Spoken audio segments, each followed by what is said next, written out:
Welcome to Alzheimer Speaks Radio. I'm your host, Lori LeBay, and I'm so excited that you're joining us today. We are going to have a fascinating conversation as usual as we learn from people all around the world at all ages and stages of life. Stay tuned as we shift our dementia care from crisis to comfort. Here we go. What you think about, you will bring about dementia change. We will. Well, hi, everyone, and welcome to Alzheimer Speaks Radio. I'm your host, Lori LeBay, and I'm thrilled you can join us today. If you liked our opening music, it's called Clarion Call by the Mark Arneson Band, and you can download that on any of your favorite music platforms. If you're new to our show, Alzheimer Speaks is about sound information, not just sound bites. We like to talk with people all around the world and hear their stories. What are their thoughts? What are they doing to make the world a better place when it comes to dementia? So maybe, just maybe, you can be our next guest. Feel free to reach out to me at radio@alzheimerspeaks.com. Now, before I introduce our guest today, I always like to do a couple of shout outs. So one, I want to just make sure that people know that Maud's Ventures is still taking applications for seed money. So if you have an idea or a concept, they have three major categories they're looking at, but you can check them out at maudsventures.org, and maybe you'll get $50,000 to $100,000 to start your project. I also want to mention that Alzheimer Speaks has finally launched our new website. So please check it out, alzheimerspeaks.com. We have a page specifically for free resources, and you will find so much great information there, as well as information on events and programs and consulting and branding. So again, pass the word, alzheimerspeaks.com. Check it out. There's share buttons. We'd love to have you follow us as well. And if you like camping, the Memory Camp at Moon Beach is going to be open for people with dementia and their families. This has been a really wonderful, wonderful program. It is August 15th through the 18th. And to register, you can call 715-479-8255. We're going to hear from the Adaptive Equipment and Caregiving Corner, and we will be right back. I love the footbar walker, and let me tell you why. It is the option for my toolbox that I've been waiting for. Let's be honest, there are some clients who, despite our best rehab efforts, just aren't able to return to performing a sit-to-stand transfer on their own. Now I can offer my caregivers an easier, safer option that doesn't involve hoisting their loved one up from a sitting position. I don't recommend this walker for all of my clients, but I do recommend this walker for those caregivers looking for an easier, safer option with transfers. I would also encourage other therapists to add this walker to their toolbox. It's kind of like having my own mobile parallel bars for the client to pull up on. Whether it's a family caregiver at home helping a loved one with Parkinson's or dementia, CNAs in a long-term care facility assisting their patients, or therapists adapting to client and caregiver specific needs, we now have a very safe and effective option to offer in the footbar walker. Check this product out at thefootbarwalker.com. That's it for today from Adaptive Equipment and Caregiving Corner. Have a great day, and don't forget, if you can't do it, adapt it. Okay, we are back, and I am thrilled to introduce you to our guests today, who are all overseas again. We are going to be talking about cultural activities and how to create social inclusion by tapping into that. And we have two experts with us today. Olivier Constant, who holds his master's degree in social science with a specialization in medical sociology, and a master's in film studies and visual culture as well. And for almost 10 years now, he has been responsible for the communication policy of the Flanders Centre of Expertise on Dementia. And the center itself has officially partnered with organizations like the Flemish Government, which is in Belgium, that works and spreads research, good practices, and clear communication tools about caring for people with any type of dementia. And also with him today is Elena de Ru. And she is an engaging and very interesting speaker. And she focuses on the theme of dementia as well. Not only is she very active in the field, she founded and is leading an organization where students and individuals with young onset do meaningful activities together. And this they do in various cities in Belgium. And Elena and her cousin Elaine Lassett from California wrote a book called Courage for the Caregiver. So I'm really excited to have both of them with us today. Well, listen, I am so excited to have the two of you with us. I appreciate the time difference and coordinating this so we can get this done. I think it's so important that people hear what's going on around the world, and you two are doing some pretty fabulous work. So Oliver and Elena, thank you so much for taking time to be with us today. Appreciate it. Now, I always start out every show by asking if people have been personally touched by dementia in their own family and circle of friends. And so, Oliver, I'm going to let you go first with that, if you don't mind. Yeah, sure. Well, for me personally, I've been touched with Alzheimer's within my family, but it's really like years ago, and it was actually way before I started working for the organization, the Flemish Expertise Centre on Dementia.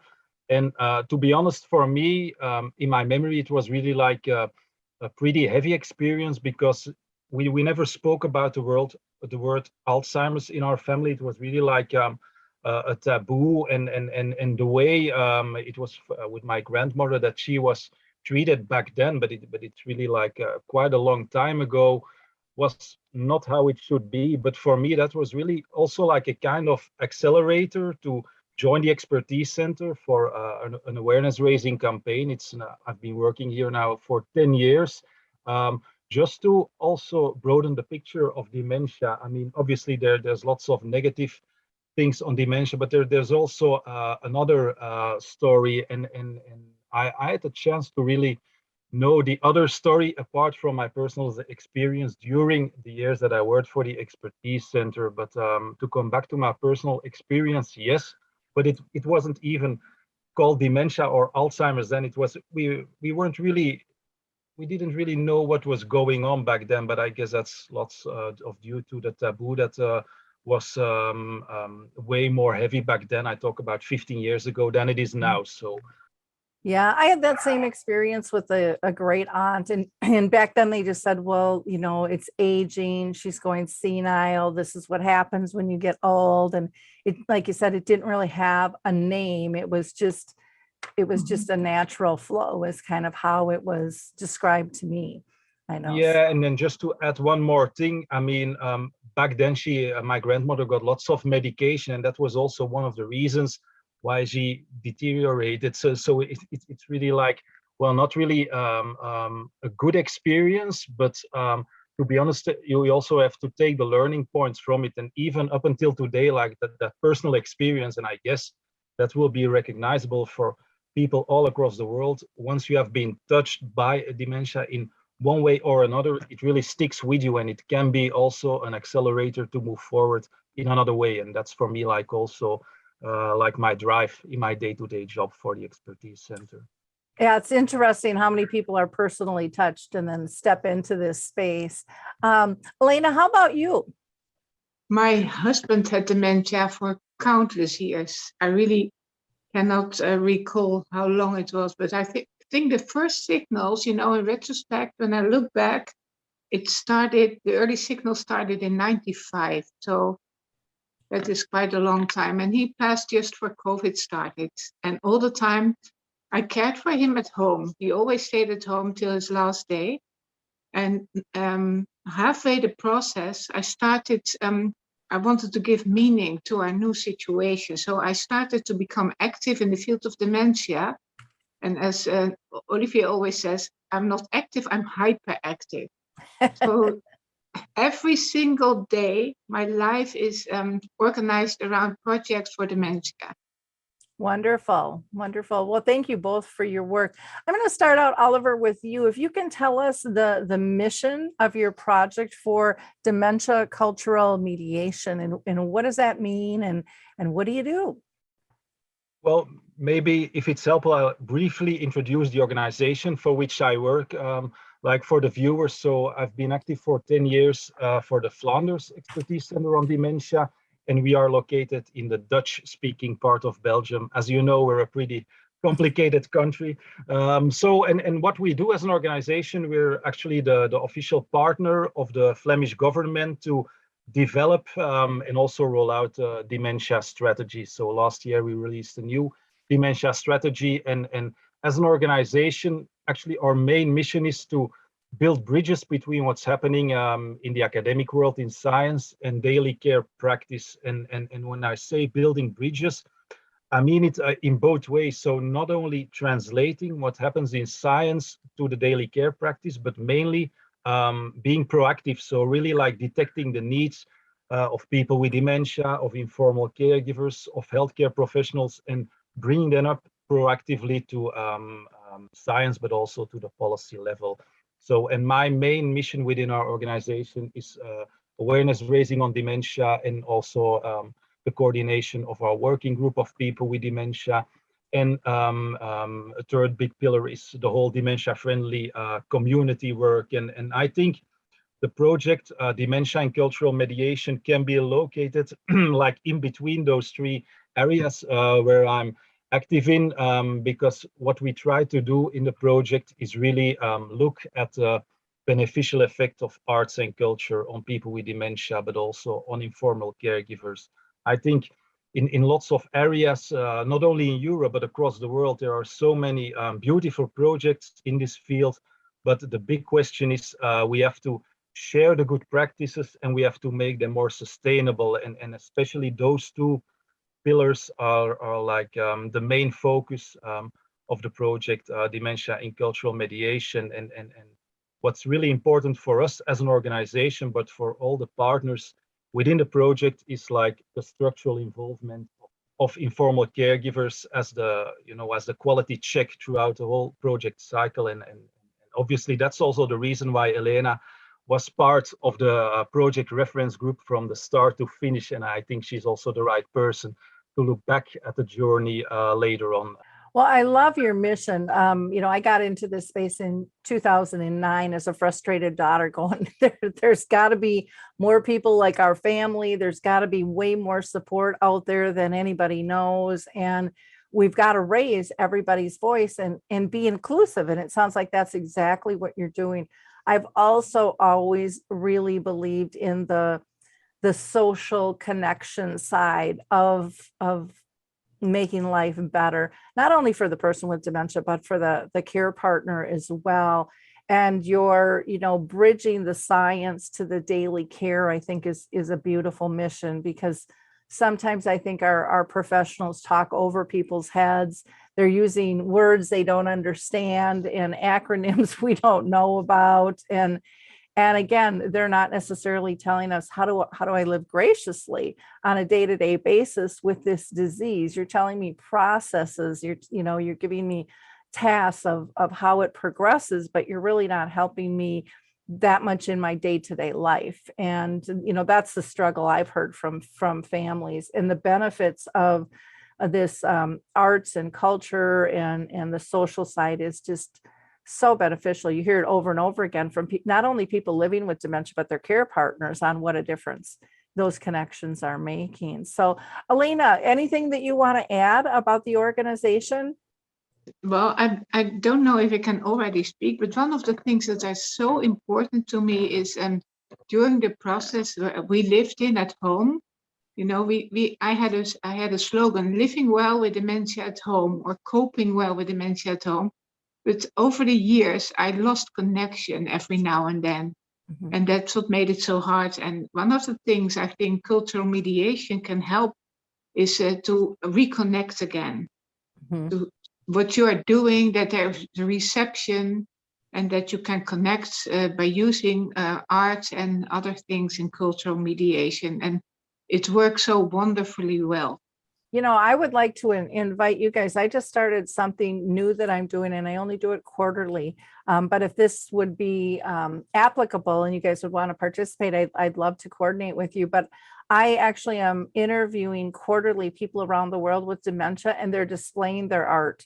And they're showing all different types of art that they're doing, what they get out of it, how it makes them feel. And it's been really amazing and just beautiful. The variety of things that they're doing is just absolutely incredible. So please keep that in mind. That is wonderful. And you know what I discovered, that many people who seem to not like to talk anymore, all of a sudden start talking again, and happily so. Yeah, it's kind of like that music piece. Everyone's kind of accepted that music can kind of lighten up the brain, but all forms of art, I think, can do that. And I'm not a researcher. I'm just standing back as a person from what I see and experience and hear there. Oliver, let's talk about, you know, how did the whole realization of your group come to be? I mean, we all get these little ideas, but how did you make it actually happen? Well, that's a long story. No, well, to cut a long story short, I mean, we've been like the origins of the project were through the lead partner, which was Odense Libraries, and they're like the library situated in the Danish capital of Odense, and so we started like a partnership with them, and obviously then we developed not only like the whole project outline, but also involved like the other partners. And maybe it's interesting just to situate the other partners in the project. So apart from us and the library from Odense, we also involved the University of Brussels, which is the other partner in Belgium. We also involved the Institute of Gerontology in San Sebastian in Spain. And then last organization within the project consortium was a Dutch organization called Healthy Aging Network Northern Netherlands. Phew, a long name, but I think the big benefit of this kind of partnership was like the complementarity between the partners. So we had like an academic partner. We are more related to the daily care practice, and you had the Gerontological Institute.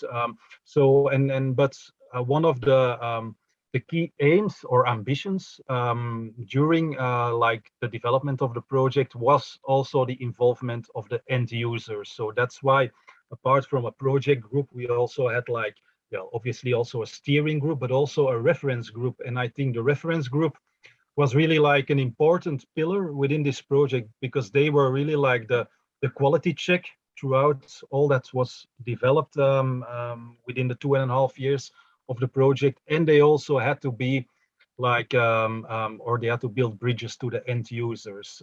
And that's obviously also why Elena, based on her experience, was part of this reference group. Well, and again, I think that's so important. You're bringing all those pieces together, because a lot of times I think we put these packages together and we think we know what they need, and then we put it out there and go, well, why isn't it working? Well, why didn't you ask before you pushed it out, you know, for feedback and test it and have people be part of that? I mean, to me, you know, as a layperson, that's just common sense, but I can't believe how many years so many things have been pushed out that have never been tested, never asked for input. And that is so true. Yeah. And so elevating that voice and really coming to a true partnership it's very different than just asking for feedback, because sometimes when you ask for feedback, you're like, well, I'll take that or I won't take that. But when there's a true partnership, you're really listening, and you know, you're out of that, I don't know, you step into a different level of partnership where it's okay to reorganize and redevelop, to bring it to the level that you really wanted it to be, versus I think so often we've got a deadline and it's got to get pushed out. It's got to get pushed out right now. And I'm of the belief, and I don't know if you guys are, but I'm of the belief it's never, ever going to be perfect. And the moment we think it is, right, that's when we stop serving people. And so we should always be listening with that. Elena, do you have some comments? Can I add to that? Yeah, please, Yeah, can I add to that, Lori? please. In the past, my husband and I were often asked to come for a quality check for things that were developed we call it the think tank. And at the final stage, you were invited to come. And if we had some comments or say, hey, I don't think you make a real connection, they got angry because they worked years on end and it was so much money involved. And when we didn't just applaud or had some things to say about it, they got angry with us. And I think it's so important that before you start working, that you involve the people in the target group themselves. Oh, I agree. I refer to it as we're, the experts are peeking in the window, guessing what's going on in the house when we could just knock on the door and ask, and find out. And like you said, when you start in the beginning, it just makes it so much easier, and then no one's offended. But I think part of what I see here in the US anyways is this kind of closed box mentality. This is the way we've always done it. This is the structure we approach to projects. And the creativity has just gotten smushed down. And there's so many great ideas and different approaches that I think can really enhance things. Oliver, do you see that over there? Yeah, definitely. And I think one of the benefits of this kind of, or within this field of project, is arts and culture. Obviously, it's not rocket science. And I think it's really like a rich field, not only to tailor projects to people in different stages of dementia, but also to involve people with dementia, informal caregivers from start to finish in a project. And actually, that's also what we've tried to do. Apart from Elena, who was part of the reference group, we also try to involve our Flemish working group of people with dementia. And I was just thinking on one of our members, Chris, who is part of our working group. Actually, he worked for years as an arts history teacher. And he once wrote me a quote, and I think his quote, and I'm gonna try to translate it from Dutch to English, really sums up what this kind of value is for this project. He wrote me the following after his dementia diagnosis. He wrote me I asked him, what is the value of arts and culture for someone with dementia? And he said, as an art historian, teacher, and as an art lover, arts and culture are an integral part of my life. Dementia doesn't change the essence of who I am, what I like, and what gives my life meaning. In fact, every person is an artist and creatively shapes his or her own life. Art can be healing, and it helps us to give things a place. Actually, life itself is one big process of shaping and sculpting. And I think this quote from Chris, who lives with dementia, really also sums up the mission we had at the start of this project. It was really for us a first step, exploring the value, the good practices that are available, and now a next step could be making them or transferring them to other areas. And obviously that's why we're also happy to introduce the project for your audience.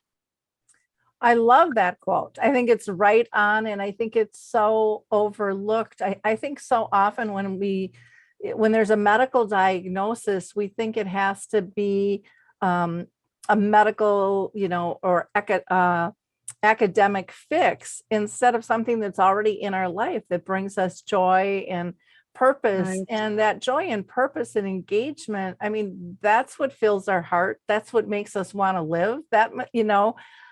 And again, I'm just kind of surprised for how long that piece has been out of the equation. And it's so fun to see that really being pulled in, and then for even scientific research to back that up, going, yeah, this is a really, really powerful modality that makes a difference in people's lives. Right. Lori, I so much would like dementia to push it away from the medical direction and push it in the direction of the quality of life.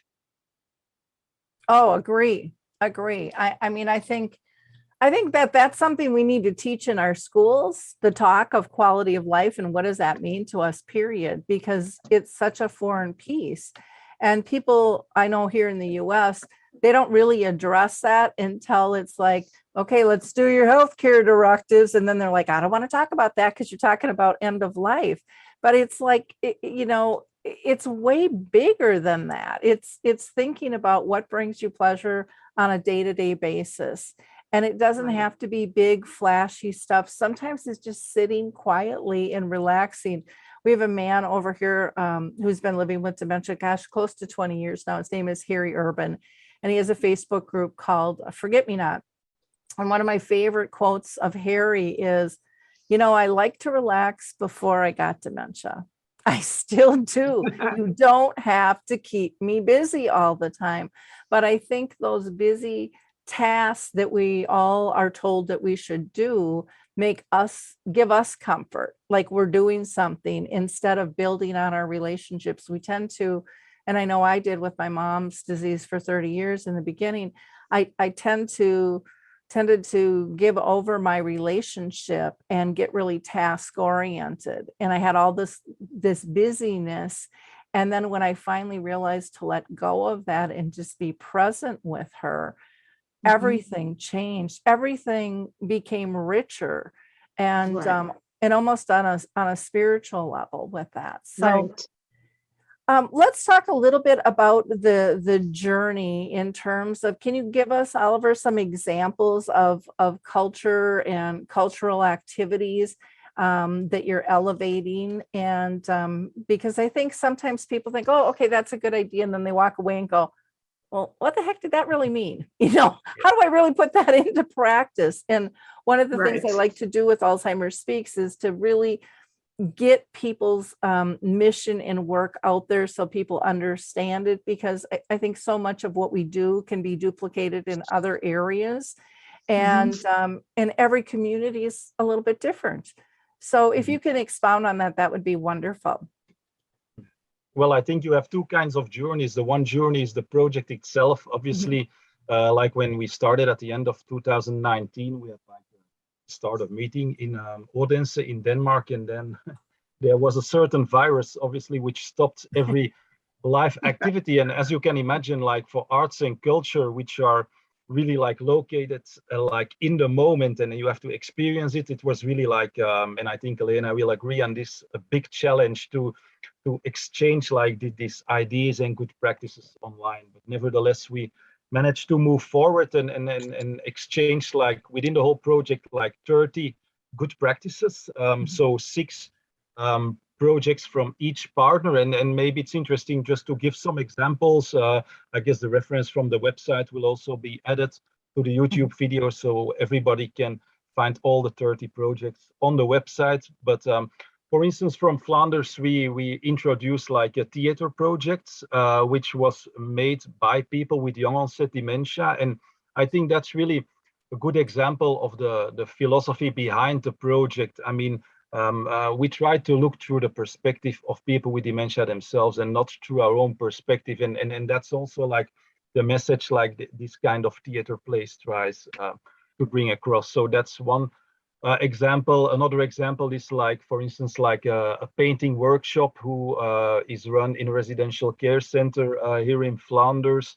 There were contact choirs involved. So it's really like we had a poetry project. So it's really like a big variety, not only of artistic expressions, but also, and I think that's important to point out, for the different stages of dementia. I mean, when people can't express themselves verbally anymore, art and culture offer so many opportunities to still get in touch with people. And we tried to also incorporate this kind of projects that focus more on the non-verbal communication as well. So we try not only to bring a variety of artistic expressions, but also communication-wise, like tailor it to the different stages of dementia. Because in the end, it's all about inclusion within this kind of project, and you have to stay true to the philosophy. So that's why we also try to focus on those non-verbal communication. And maybe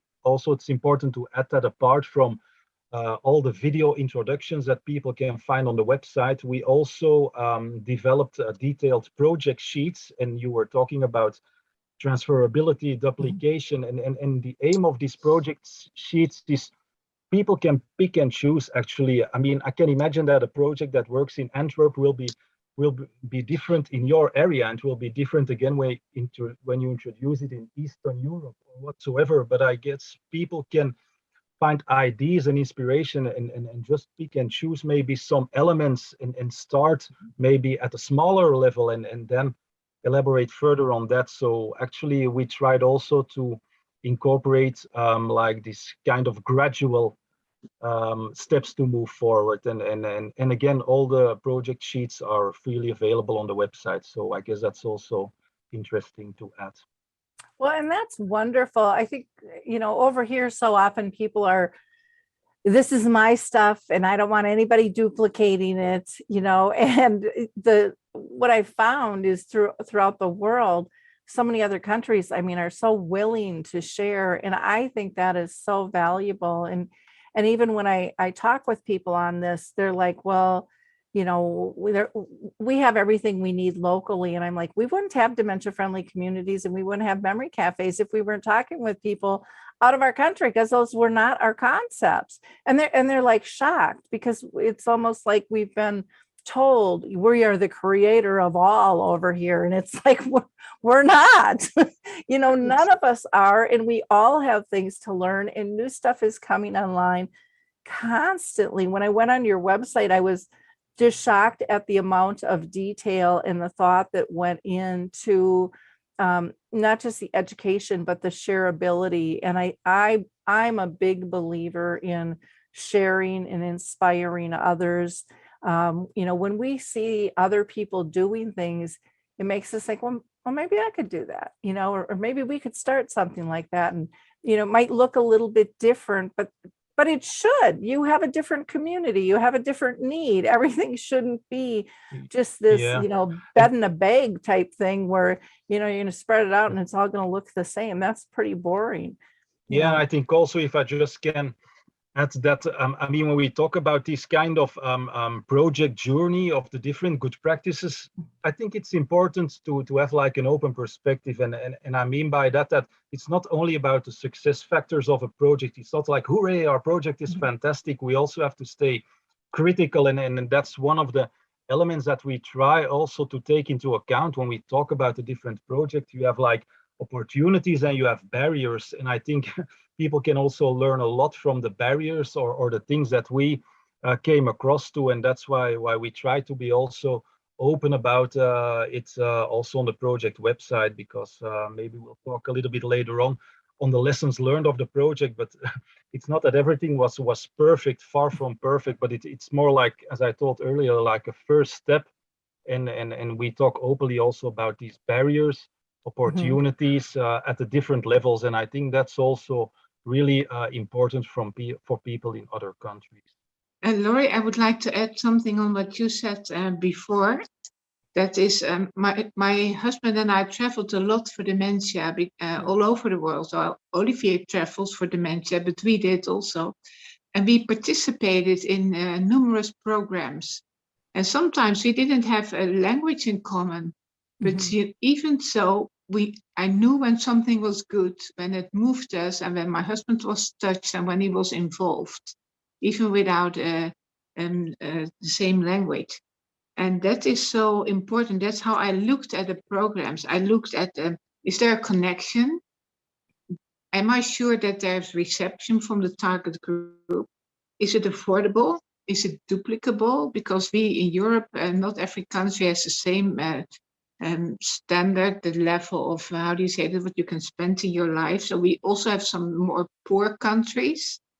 And were there things that would be good for them? Can they duplicate this? And is it good for them? Will that touch their people? And in the United Kingdom, there's a lot of research about effects on people with dementia. So they have good projects and good research on modern culture and object handling. So both really modern culture, sculptures, and very old objects are really good, and it works in every country. We did a tryout in many countries.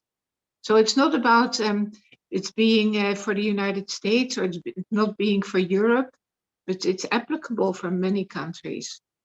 Oh, I agree. I agree. And I think that was a good point that you brought up about language and stuff too, because I think one of the things that people are taught, if they want to learn it or not, but to tap into those nonverbal communications, with dementia, and realizing we communicate, more so with our nonverbals than we do words, but we seem to elevate our need for words from people with dementia, and which puts a lot of pressure and stress and increases their symptoms. And I mean, we can really be problematic in that point. And when we can just look at them as a whole person, it just makes everything so different.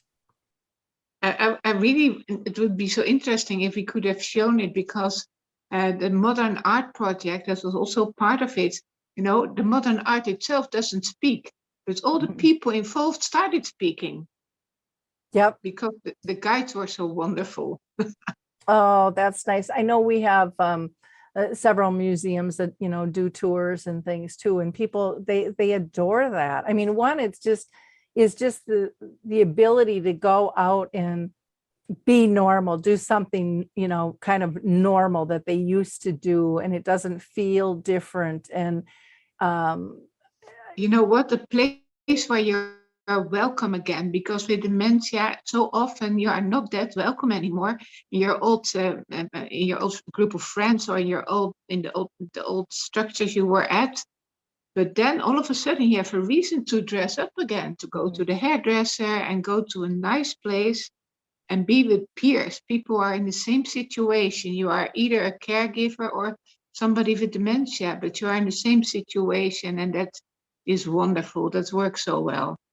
Yeah, we have a group in Colorado, Dementia Together, and they worked with the symphony, and they would do a little kind of pre-test just on mood when they came and then when they left, and the results were just amazing. And they found that moods even elevated as time went on when they, continued to come, because they would be excited to come back again to the program. True. But when they left, and she says some of them just didn't want to leave. They just wanted to sit around and talk and talk and talk and talk, because they were so engaged. Some of this stuff is so simple to be able to do and to coordinate, but it takes somebody kind of with that vision and that persistence, to pull it together. But boy, the joy and the calmness, feeling of belonging is huge. It's like medication, but differently, but it has an effect and a side effect and an after effect, because when you get home, you're still in that good mood.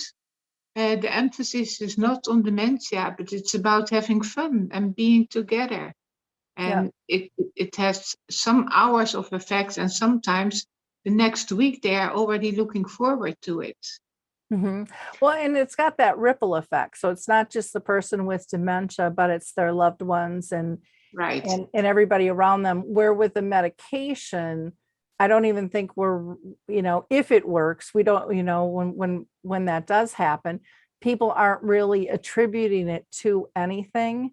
But this is an actual event. And I think it gives people a sense of control and comfort. And again, just being able to live graciously, to be able to enjoy life. And it's a subtle thing, but it's so heartfelt. In our private life, it replaced medication. When I started to use culture and music, I stopped medication and I never gave it again the last 10 years. Yeah, and I think when you talk about the beneficial effects, like one of the, at the start, I talked about the sustainability of this kind of projects, and that's really like still a big challenge. There are so many good practices, and we can talk for hours about the beneficial effects of different kind of project. But the thing is, obviously, when you want to make something sustainable, people want to try to quantify the effects in one way or another, and maybe it's also interesting to point out that we, at the end of this project, we developed a publication, and one of the key elements of the publication is not only like kind of state of the art within research of different artistic forms, but also what are the opportunities and the barriers of like quantifying the effects, because you can try to quantify everything, but as you know, it's not that easy with this kind of project. But on the other hand, it's like really like almost a must to make them sustainable. So I think that's really like a balance you have to find, and we try to address that also in the final publication of this project, which is again free for download also in English on the website. So maybe that's also interesting to take a look at after this conversation. Oh, definitely. Well, and I think when it comes to research, sometimes we think it has to be so complicated, but I think, and again, I don't know if this happens over there, but like here you go in and they might do some screening tests and they're just asking you 1 to 10, how do you feel? I mean, we can do stuff like that, can show meaning for both the person with dementia and their care partner, to see the difference and really, and validate that without blood work, or without, having to do a PET scan to see if their brains lighten up a little. It doesn't have to be that complicated if we just listen to people and really take that in stride. And I mean, I would love, love, love to see where we get to the point where a prescription could be written for cultural activities, instead of it always has to be a pill. Do you know that there are doctors in England who do that for overweight people? Mhm. They give them a prescription that's a year pass for a largest museum, so they have to walk. Oh, interesting. We haven't gotten that far with thinking past pharma. I don't think to my knowledge, here in the That's what they're US. saying.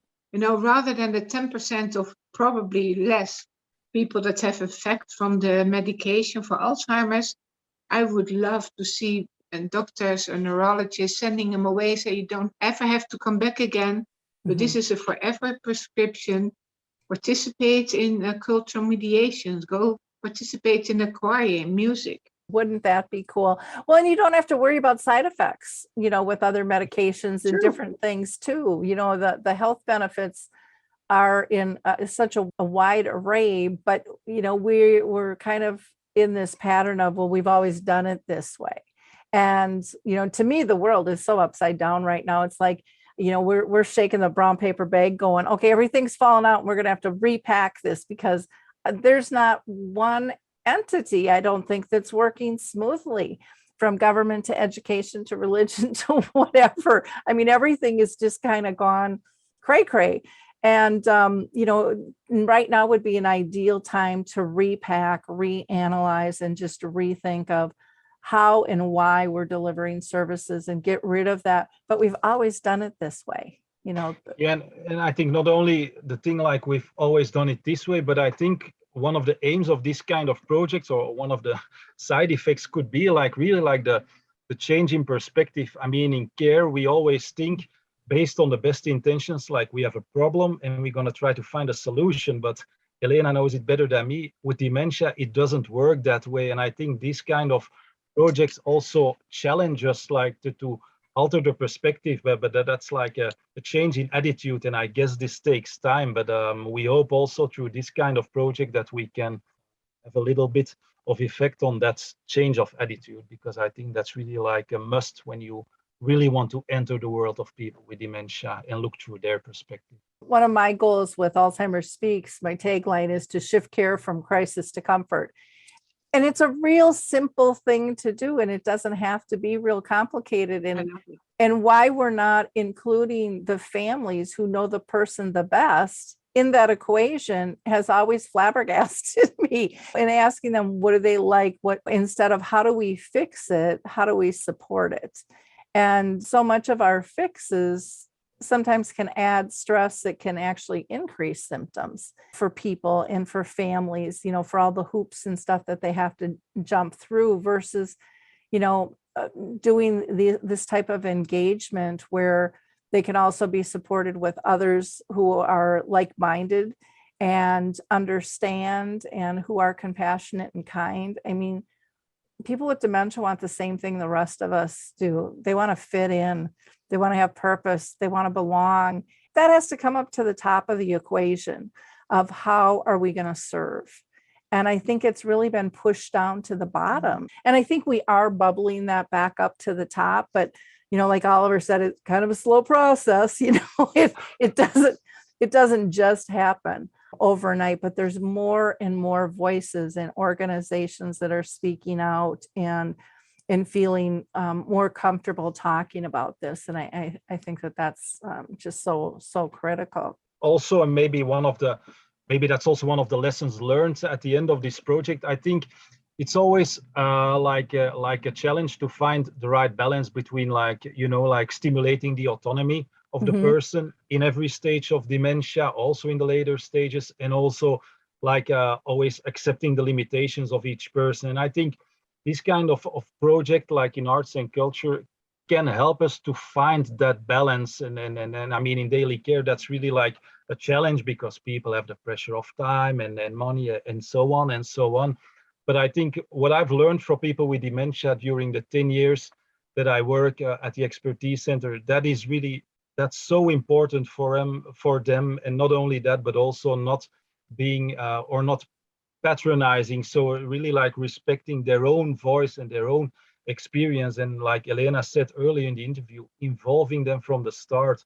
And these are for me like really like lessons learned also from this project. And when there will be maybe a next step, I think we have to really like expand the involvement of the end users.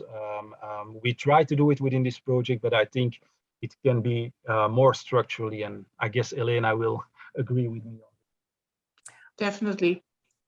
When what you said is true. Rather than putting people in the waiting room for the doctor, we should involve them. I know when dementia enters your life, it's like a small earthquake, but we should help people and invite them and come out of your crying zone and enter the groups where you can have fun and enjoy life, but because there are many good years ahead of you. We always focus on the last stage in the media, but we should focus on all the years that are still ahead of you, where you can travel, where you can participate in the cultural activities, where you have fun. And for me personally, I think it's not only the effect on the person with dementia, but also the effect on me, because I met other people who were in my situation. It helped me. I had something to look forward to. Next month I will go again. On Sunday we have this wonderful thing again. And it helped me. And I think many people in my situation now care longer at home. They wait quite a while because they know others are doing the same thing. We role model to others. And they say, hey, if you can do it at home, I can do it too. It is so beneficial from many sides. Yeah, I agree. And when Oliver said, accept the limitations and you're really enhancing the abilities. And so often we tell people, we'll just let it go, accept it. But we're not, but people aren't leading by example. And I think when you lead by example and they can actually physically see and feel the difference, that's when the change happens. But Right. Just spewing words at people of this is what you should do when they haven't walked in your shoes, it isn't helpful for most people, because they, how do I apply that? How do I make that happen? You have to like open the door and let them see why that is so important and how it can make their lives easier as well, with that. That's a very important part of it, the warm welcome. We always, in every project we do, we have, before we start a project, we want them to have a warm welcome. Mhm. And that is so important, specifically for the people who come the first time. Hey, I'm welcome, they see me here. They're not interested in where I live and what I did in life or how much money I have, but they just like me because the person who I am today. Yeah. Well, I remember just an example with our memory cafe. We would always get the room set up and, ready to go. And then one day we sat back and go, we're taking that away from them. They love to get here early and they want to help. And so then we stopped, and that, they loved that. They were part of the whole thing. And sometimes we overprotect without even knowing what it is we're doing, and we take away. instead of enhancing their lives and letting them feel that they're part, if it's setting up, if it's taking down, if it's inclusion during whatever levels it is. But some of it is just really, really simple little things. And like you said, It's common sense. a smile and a welcome. How tough is that? And yet we've all been to things where you don't even feel welcome, let alone a person with dementia. So the impact that it has. I think also what Elena is saying is especially important when we look at this kind of projects. Often people are involved, for instance, from a residential care center, or it is located in a residential care center.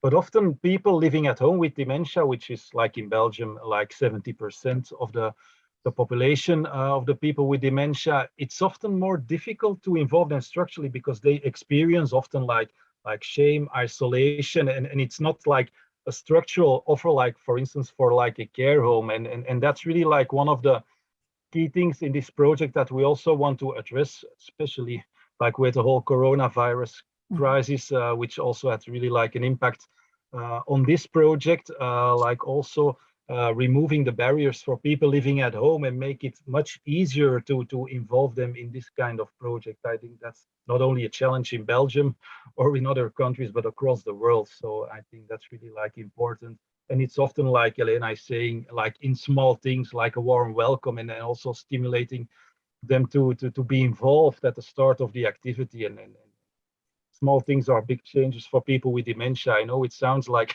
a cliche maybe, but that's the truth. So Very much so. Yeah. So, and often, as you say, we make it way too complicated. So in that sense, you know what? Common sense. Stop looking at them as patients. They are Yeah, ordinary people, just like you and me. I agree. I'll never forget one gentleman was saying, and this isn't arts and culture, but this was a business thing, but this is just to the basics of the core of how we treat people. And he was meeting with his financial planner, and he had his wife with him. And the financial planner would not even acknowledge she was there. No eye contact, no hi, Annie, no nothing. And he finally stopped the conversation and said, "I'm firing you." And the guy was shy. He had been with him for years. And he said, "Why?" He's like, "Because you're not respecting my wife. And when you don't respect her, you don't respect me, and you don't deserve my business." And he just got up and left. And it's just those small little things are so impactful. And I was so proud of him for standing up for himself. But he was talking about, my stomach was just getting upset, just sitting there worried about her, because I knew she could take all of that in, that she wasn't part of the conversation. They know, they feel it. Their emotions are so strong. They are much stronger than we think. Now, one of the things, we had talked about was sustainability. Have you found some barriers with that at all, Oliver, with the project? Well, you have like the obvious barriers like time, organizational structures, and so on and so on. But I think it's more interesting to look more at the micro level, like of the care relation. And there we conducted like focus groups with different people, also with people with dementia, but also with healthcare and cultural professionals. And there often it's like what we talked about like the last minutes. It's often like the attitude of people, or like really like the stereotype perspective on people with dementia. That was really like a barrier. So really like more on the one-to-one contact level. And for me, that's really like, I think that's a massive opportunity to move forward in changing the perspective, because I mean, the foundations are there within this project, and it's really like trying to enhance that shift in attitude. And that's what we learned during those digital focus groups, that often people need like really like simple communication tools. And we also try to include on the website like communication tips, which for us may sound obvious, but they aren't, because otherwise everybody would be doing it. So I think maybe for the audience, it's more interesting to look at the micro level, for instance, of a care setting, of a museum or whatsoever, and then looking at what we can change in the relationship with people with dementia, apart from the obvious barriers like lack of money or things like that. So I think that's maybe the most interesting of the lessons learned from my personal perspective. I still find over here in the US that, everyone thinks they're collaborative, but they're really not near as much as they could be. And so even like organizations will hear about something and they'll think it's good, but they don't pass it on because it's not theirs.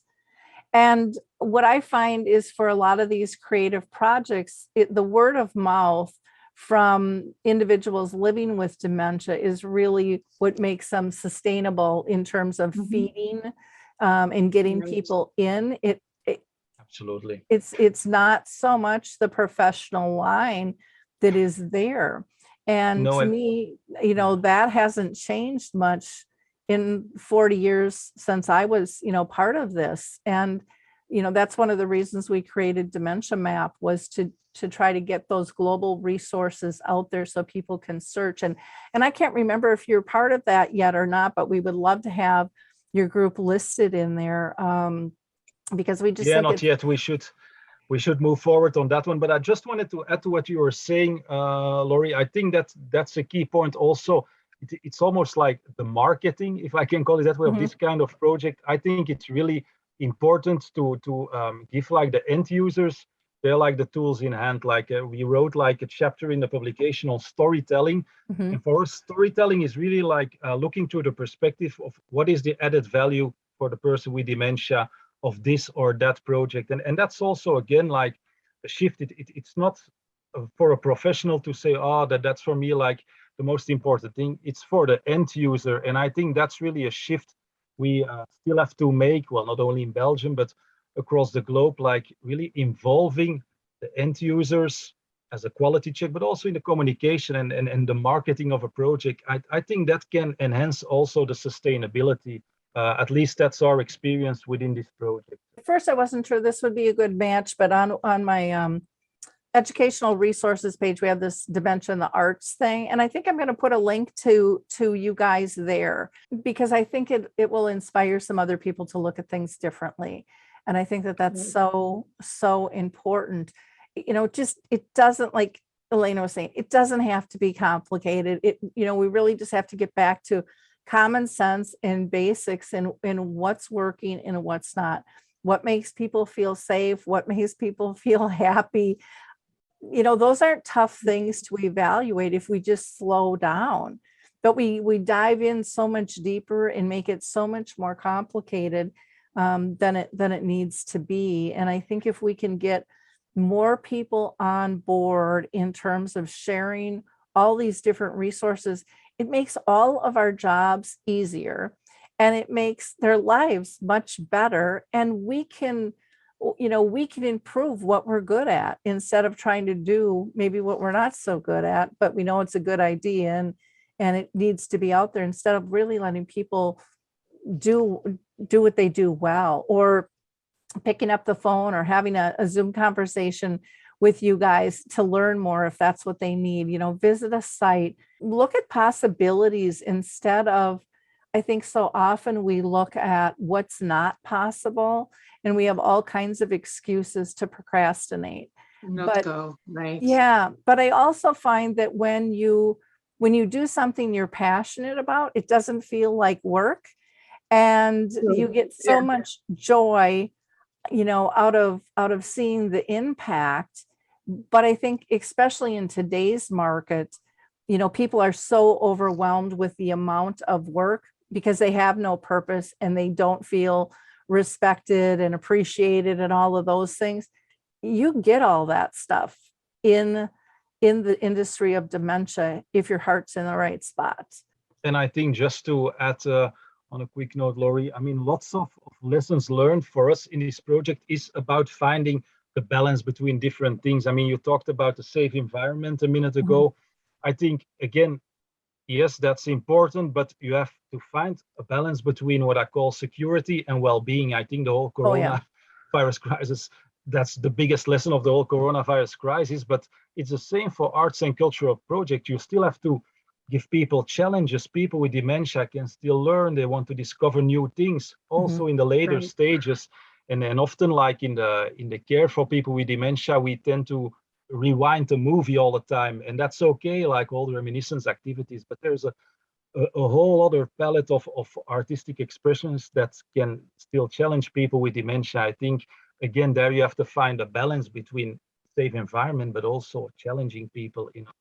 Yeah, from the day I started to realize that the culture and music could add something to our lives, I started to enjoy living with dementia. And I'm very active in inviting and involving other people, and they all experience the same. They are so happy that they are involved. And your program, I like it so much, Alzheimer Speaks. It makes people speak again. It gives them a voice again. It is wonderful. Well, thank you. Well, I think one of the things that is neat about art is it's always, the standard phrase is, art is in the eye of the beholder. There's no right or wrong. And Right. yet with everything else in life, there's a right and there's a wrong that we've been taught. And there are standards. And with art, what I have learned through this Dementia in the Arts program that I do is some people haven't done, they weren't artistic at all. And they just got involved with it. And Right. some of their work's just magnificent. I mean, like to the point it should be commissioned. But I think part of it is with dementia, they get to the point of the ego has left the building and they just really don't care what someone, Right. they're living in the moment and they're going to find joy, they're going to find peace. And they really have learned how comforting that can be when they're in that moment, and they just dive in. But it is absolutely incredible, and it makes me sad for, like, my daughter was an activities director, and she was told, well, you can't put their artwork up, because it's not professional. Oh, no. You will spend thousands of dollars on commissioned work instead of highlighting what your people do. And you could even buy different frames where things could be, if you wanted it to look fancier, and switch things out. But it was like, oh no, that doesn't look good. And it's like, oh my gosh. But so much of what happens, I think, in the world of dementia is we don't explain the whys. Why are we doing these things, behind? And that just makes such a huge difference if we educate people on the whys, that this is powerful and this was done by such and such, and take them down a different path, one of hope and comfort and joy. One of the things in our project was where they made art, and the uglier the result, the nicer the frame was. So if the work wasn't that nice, they put it in an exclusive frame, so it still looked nice. Oh, I know that. I took my daughter to I don't know, we went and painted one day, and we were struggling in our relationship. She was a teenager, and she's like, I don't want to go. And I'm like, you're going, we're going. And we both painted, and I put them in frames. They are like the dearest thing to my heart, and they look magnificent. I mean, but on their own, they're on their own, they look okay, but in the frames, they really, really, they really so pop. proud of it. Yeah. So I just think we need so much more of this. What haven't we covered, Oliver, that we should? Well, I think we covered a lot. I was thinking we talked about the project output in the meantime as well, I guess. So obviously we're curious to know what other people across the globe find of the projects that we develop, because maybe we didn't talk about maybe the cultural specificness of some projects, but I think, again, that's an interesting thing to take into account. What works in Spain will work probably totally different in your area in the USA, but again, that's like one of the things we try to enhance with this kind of project, like also the intercultural learning points, if that makes sense. And also maybe in the future expanding it also to other areas which are maybe which have less financial capacities, because now the project, obviously, it requires some resources, and I think we have to stay critical. And when we talk about transferability, I think there's still some work to do about making them gradual, also adaptable to other cultures and areas around the globe. But for us, that's obviously work in progress, but yeah, we're curious to hear always on the feedback. So maybe it's interesting also to share the link to our YouTube channel. People Mhm. can find all the videos there, and we welcome obviously all the feedback also from your audience. Now, I have two websites for you. I have the Dementia Cultural Mediation, but then Yeah. there's another one. I don't know how you even pronounce it. This is our Flemish website that I sent. It's dementie.be. But maybe we can alter that link to the YouTube page, because that's really tailored to the international audience, and this will be more relevant. And then we've got a LinkedIn contact, a Facebook, and a Twitter for you. And then Elena, is there information that you would like to give people for contact information, or just go through Oliver? Yes, but I'll go through Oliver. But Oliver probably didn't say that at the end, every country was responsible for organizing a day, or in Denmark, they even did 2 days, Mhm. where we presented the things we did for a larger audience. Oh, I love that. I Yeah, love the that. exchange of the good practices. Yeah, it was actually called Learning, Teaching, and Training. And as I told during the item on the project journey, most of them were online, but luckily we had the chance to meet for one learning, teaching, and training in the city of Groningen in the Netherlands. And then you really, yeah, you have to experience it. So that was really like a benefit for us to experience it for once live, but the other were like online through webinars due to the coronavirus.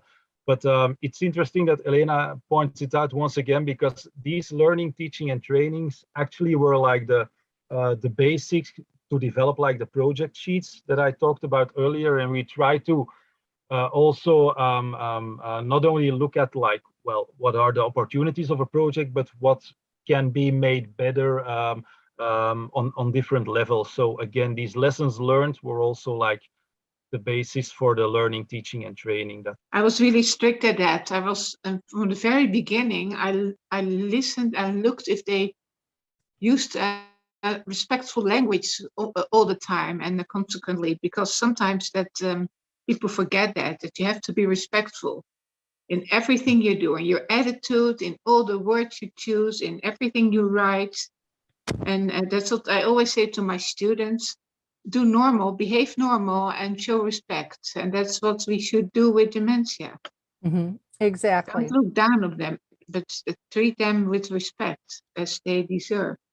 And then, of course, we also sometimes it wasn't even tried. They developed it and they presented it, but some things are really well tested. And of course, I like that.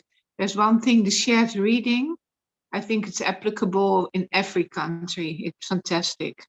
Elena, do you want to give a plug for your book too? Oh no, it's not about it today.